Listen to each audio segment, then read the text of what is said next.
kabla ya taarifa hizi za ndani, na kuomba ikiwa wewe ni mgeni unatazama kituo hiki cha Tanzania ITV kwa mara ya kwanza, chukua sekunde moja tu uponyeze patoni ya subscribe na uwashe kengele ili kuendelea kupata taarifa za kina na za ndani kila wakati kutoka mtandao wetu wa Tanzania ITV.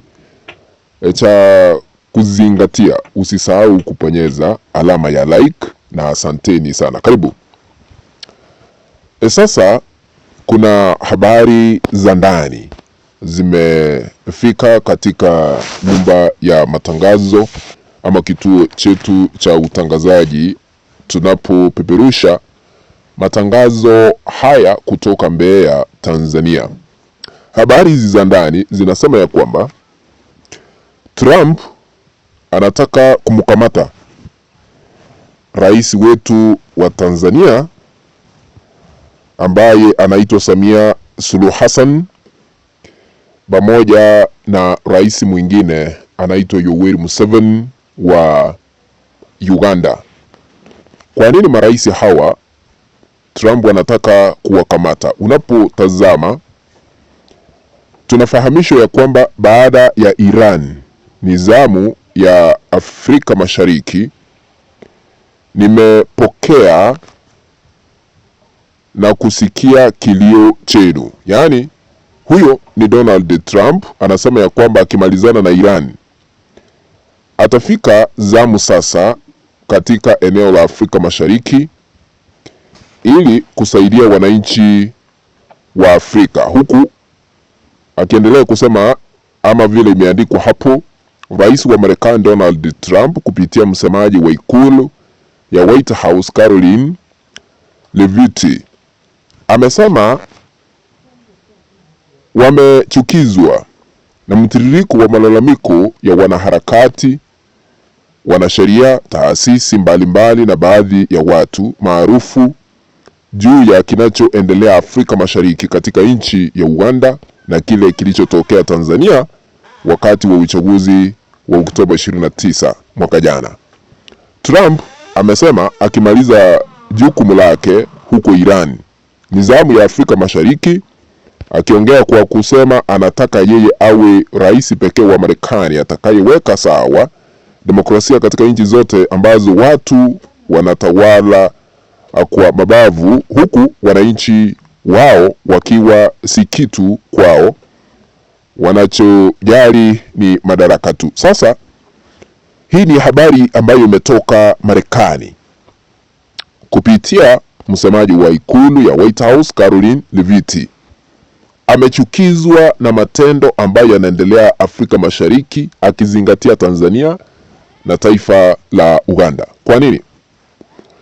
Kuna malalamiko mengi yanatoka kwa wanaharakati. Kama hapa Tanzania kuna wanaharakati ambao wametorokea mafichoni. Mange Kimambi yuko Marekani anatafutwa na serikali yetu hapa Tanzania. Mwingine ni Maria Sarungi, hayupo, nasikia yuko Kenya. Akina Hilda Newton hawapo. Kuna wanaharakati na mashirika mengine ya kutetea haki za kibinadamu kufurushwa hapa na pale.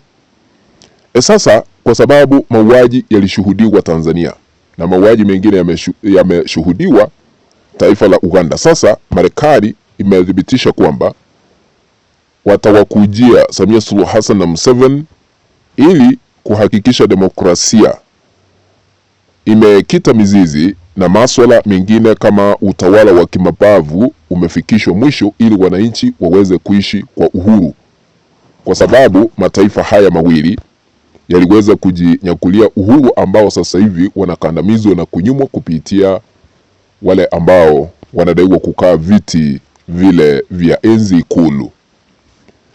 Kwa hivyo, kwa nini Marekani inataka kuchukua hatua hii? Number 1 ni kurudisha heshima kwa wananchi, kwa sababu pasipokuwa na wananchi hamuna yeyote wa kuongoza. Number 2, haki kutendeka. Haki ni sawia na amani na utulivu pamoja. Sasa kama Tanzania kuna watu ambao walipoteza maisha wakati wa uchaguzi, sawia na yale ambayo yametendeka Uganda, hamna haki imetendeka kwa familia zile ambazo ziliweza kupoteza wenzao. Na serikali ya Tanzania imekuwa ikisisitiza mambo ya maridhiano. Tuweke kando Uganda kwa sababu inaendelea kutoa vitisho kwa Bobi Wine ambaye ni kiongozi wa mrengo wa upinzani. Wao bado hawaja amua kwamba wanastahili kuwa na mazungumzo, lakini hapa Tanzania rais wetu Samia Suluhu Hassan amekuwa akizungumzia mambo ya maridhiano. Lakini maridhiano yanaweza kuafikiwa kivipi wakati familia ambazo zilipoteza wenzao hazijapata haki kufikia sasa? Kuna wale ambao walipotea wakauawa, lakini bado miili yao haijapatikana. Hamna haki. Maridhiano ni ya nini? Sasa Trump kupitia Marekani ama serikali yake inasema ya kwamba zamu imefika ya Afrika Mashariki kurudisha heshima na demokrasia na haki kutendeka dhidi ya wale ambao wamekandamizwa na uongozi ule ambao upo mamlakani. Unapokumbuka kwa majuma kadhaa yaliyopita, 2-3 mwezi mmoja hapo mwishoni mwa mwaka jana, Trump aliweza kuzuia hela ambazo tulikuwa tunatumiwa kama Watanzania za afya, akakatisha. Akasema hakuna vile serikali dhalimu inaweza kufadhiliwa, akakatisha msaada. Sasa hapa Tanzania tunapitia machungu. Hata wale ambao walikuwa wanapokezwa ARVs, dawa za kudhibiti ugonjwa wa ukimwi, sasa ni balaa. Taifa lingine la Uswidi liliweza kukatisha misaada kuja hapa Tanzania, na Canada ikakatisha, ili hapa iwezi kutuma misaada hapa Tanzania. Na hata bunge la Ulaya likasema tumepitisha, hamna misaada inaenda Tanzania. Ni kwa sababu ya machungu wa Tanzania tulipitia wakati wa kipindi cha uchaguzi na baada ya uchaguzi, kwa sababu kuna wengi ambao waliaga dunia, na kufikia sasa rais hajaomba hata msamaha, ila tu tulimuona akiomba msamaha kwa mabalozi akiwaambia ya kwamba kulikuwa na masuala ya mtandao kuzizimwa wakati wa uchaguzi, akaomba msamaha kwa hayo, akasema hawatarudia tena. Lakini Watanzania sisi wale ambao tulipitia machungu, wengine wakapoteza maisha, wengine wakajeruhiwa wakiwa katika hospitali mbalimbali, kufikia sasa Rais Samia Suluhu Hassan hajazungumza, hajaomba msamaha, kumaanisha mabalozi ni wa muhimu kuliko Watanzania. Tusipokuwa Watanzania, sielewi nani ataongozwa, na ni kama amekawia ama amekataa kuomba Watanzania msamaha. Kufikia sasa serikali ya Samia Suluhu Hassan haijatangaza idadi kamili ya wale ambao waliweza kupoteza maisha yao wakati wa uchaguzi na baada ya uchaguzi, lakini mrengo upinzani unadai kwamba ni maelfu ya watu ambao waliweza kuaga dunia wakati wa uchaguzi. Na hata shirika lile la Amnesty International nalo liliweza kukiri kwamba ni zaidi ya watu 700 waliweza kuaga dunia, lakini na hata CNN wakati ilikuwa inaangazia idadi ya watu ambao waliangamia, sema ni maelfu, na wengine waliweza kuzikwa katika makaburi ya halaiki ya pamoja katika sehemu mbalimbali. Tuliweza kuangazia hayo katika mtandao wetu wa Tanzania ITV, katika maeneo kama Dar es Salaam, Mwanza, hapa ambapo tunapopeperusha matangazo, hapa Mbeya na maeneo mengine, kulingana na zile picha ambazo ziliweza kunakiliwa ama kushikwa kupitia satellite. Tuliweza kuangazia hayo, tukaona kama pale kunaitwa maeneo yale ya Dar es Salaam, eneo linaitwa Kitufe, yani Kifule, karibu na hospitali ya Kifule. Picha zinaonyesha ujimbaji wa eneo hilo, temporary structures zikazimamishwa.